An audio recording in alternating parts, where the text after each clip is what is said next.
Hey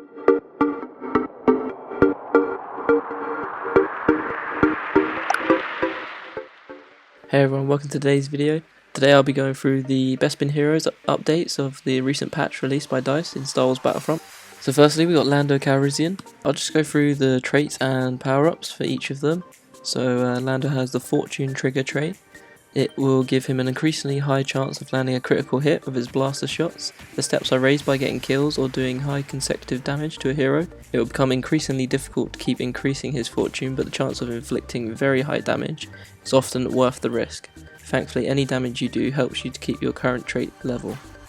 Obviously, Lando's got 3 power-ups. The first one, Power Blast. The Power Blast is a charge-up damage multiplier that Lando can release at any time during the charge. The power is active for a limited amount of time, so you have to choose what shots you need in your situation.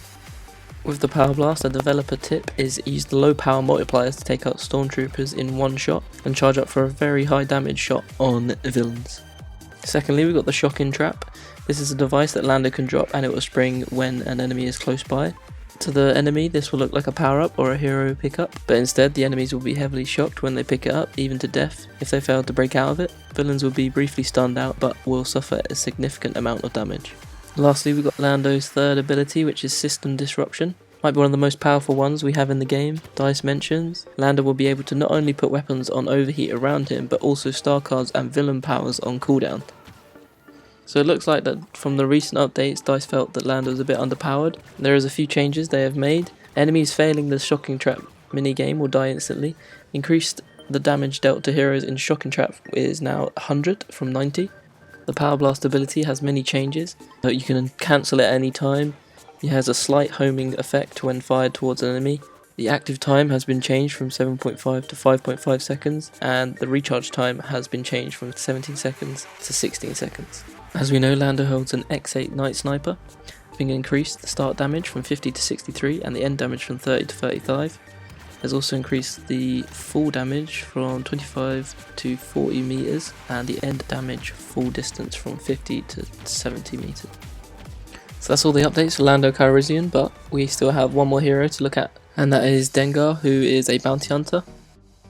Dengar has the Tough Fighter trait, which will improve his armor and reduce the incoming damage. As with the other heroes, this trait is raised by killing enemies or damaging heroes. The cooldown resets when any damage is inflicted.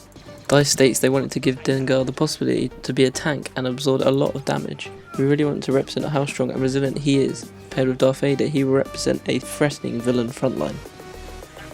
His 3 power-ups. Firstly, Explosive Rush. Dengar will rush forward and throw 3 explosives to his front, right and left.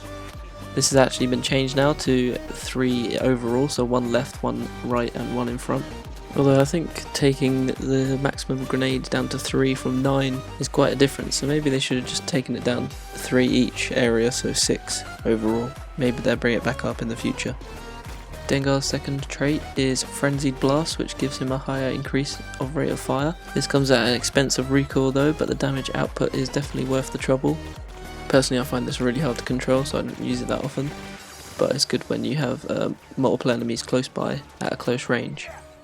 And lastly, we have the Hurricane Strike, which was the biggest nemesis of Luke Skywalker, as you instantly killed him, but not anymore with this recent patch. Basically, Dengar rushes forward and smacks anyone at the end of your run using your blaster as a blunt weapon.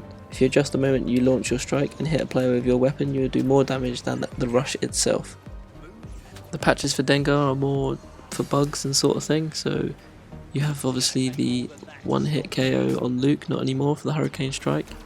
If an enemy soldier is hit by a grenade and standing still, he will no longer be immobilized. Regular enemies that are under the effect of the backed bomb will instantly die from the Hurricane Strike ability now, and only 3 grenades, as stated before, are for the Explosive Rush. Other changes include his health has been increased to 1075 from 1000, and his gun, which is the DLT-19, making him the first heavy blaster hero so far, has had an increased close damage from 19 to 21 and far damage from 16 to 17. Hope you enjoyed this video and learned some new facts about the Bespin heroes, and also learned about the new patch updates. Thanks for watching.